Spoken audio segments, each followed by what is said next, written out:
Hello everybody, Console Truth here again.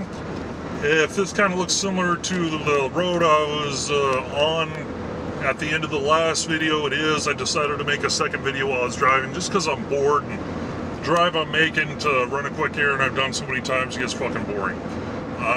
So once again, for those of you who didn't watch the last video, sorry if it's a little loud in here, but I got the AC blasting. There's not a ton of sound insulation in my car. It's a relatively new car, but it's on the cheap end. Because the gas mileage and all, I had to go cheap, small, and economical. And also, too, like I said, the AC's on because it's a fucking 110 degrees outside. Gotta love living in the desert. Yeah. Let's see. What am I going to talk about in this video? Well, IcyRhythms just posted a video about somebody working with Call of Duty with Sledgehammer, saying that the PS3 is what's holding back Call of Duty development. And granted, in the actual article, he's saying consoles in general. And let's face it, the Super Nintendo, God, I'm going back to my last video. Fuck. Anyway, the fucking Xbox 360 has been out now for almost 6 years. It debuted again over 6 years ago at that retarded-ass MTV event that they had back in May of 2005, where they actually gave the attendees there a fucking free console, which was fucking retarded because everybody that was there was rich enough to actually afford one, and chances are they went to people who never play games anyway. I mean, you really think Paris Hilton needed a fucking 360? Hell fucking no. Anyway, came out 6 years ago, this November, and this November the PlayStation came out, or PlayStation 3 came out 5 years ago. Now, as you all know, average console life expectancy, released between new generations. I know the PS2 had games released for it, at least here in the US, for quite a while, is roughly about 5.5 years. And in general, I think the guy's right. Console development is holding it out, holding up development of better games. Now, you could still do the whole PS3 is better, Xbox is better, whatever. It really doesn't fucking matter. They're all old technology. And as far as people saying, well, the PlayStation 3 is, like 5-year-old technology and Xbox 360 is 6-year-old, it's actually older than that. 'Cause you got to remember, they started designing these things and deciding what they wanted to use about, a year and a half, 2 years before they were released. So it could be upwards of 6 or 7-year-old technology or 7 or 8-year-old technology. Now, yeah, developers are getting more and more out of the systems, but really, as long as they can keep the cost down, I'm all for a new system coming out. But of course, too, it's not going to for a while, at least on the Xbox side, because of course you got Gears of War 3 coming out this year, and you got Halo 4 coming out next year. Now, Icy brought up in a comment on his video something that he brought up that was a good point. Granted, it's slated for end of year 2012 for Halo 4, but they didn't specify that it was going to be on the 360. Now, honestly, I don't see them releasing it as like a launch title for the next Xbox. Is it possible? Yeah, considering the fact that the original, or the 360 rather, wasn't really shown for the first time until May, and then they released it in November of the same year. So it could be the same thing. Of course, they announced the 360 prior to that, so who knows? That would sell a fucking shitload of systems, but of course, too, if Microsoft decides to do another worldwide launch, they're going to run into the fucking same-ass problems that they did before, where there was a shortage, where every store that sold it only got like 2 or 3 Xboxes apiece. I tell you, it was a bitch making sure I got in line on launch day for that thing to make sure I got it.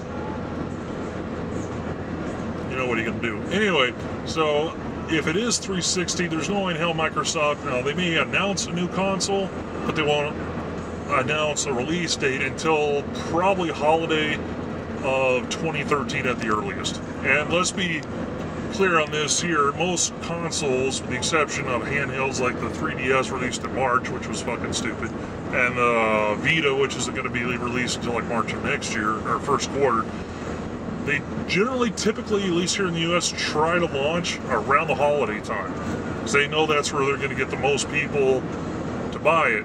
Now, that could be November, it could be December, whatever, but it's going to be holiday time. So, Yeah, is it time for new consoles? I would say so. I mean, I wouldn't necessarily buy it right off the gate because first games for brand new consoles, at least the first batch for sometimes up to the first year, don't look that much better or play that much better than their counterparts on the previous generation. You know, it's like when the 360 launched, the games that were out for it, they looked good, but they weren't really exceedingly better than original Xbox games. Of course, that's just opinion. Some people think that they looked a lot better, whatever. So, as far as consoles holding back development, I do think so. Although I will say some companies are doing some amazing things, like Bethesda with the Oblivion series. I mean, look at Skyrim. Beautiful ass looking game. Says it's going to be a lot bigger than Oblivion. And amazing thing, at least on the 360, it's only going to be on one DVD. Granted, I already know people are going to leave comments saying, well, you know, how much bigger could it be or better could it be if they weren't limited to the 360's DVD space? And you're right, you know, they could make it more, but it already looks like a beautiful ass game as it is. So, you know, the space thing holding back development probably isn't the case. It's more so what the consoles themselves can do. And before I end this, I just want to, sorry it's looking at the sky here, but I'm switching highways and it's a loop thing and whatever. While I'm back on it, well, god damn it, I lost my train of thought. What was I going to say? Oh yeah, as far as developers, one term I hate a lot is people who say, well, developers lazy because, you know, they didn't make their game look good, blah, blah. I fucking hate that term.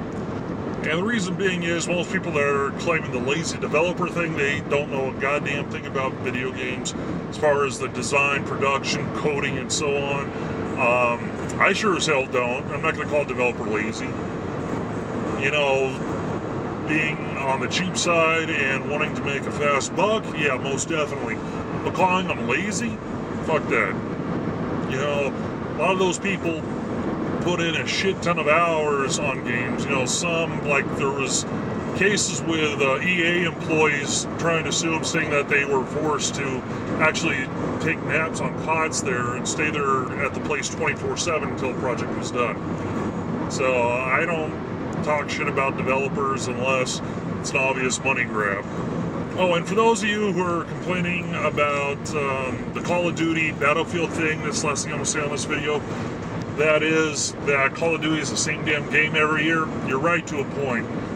But look at this here, and these are the people that are the Battlefield fanboys.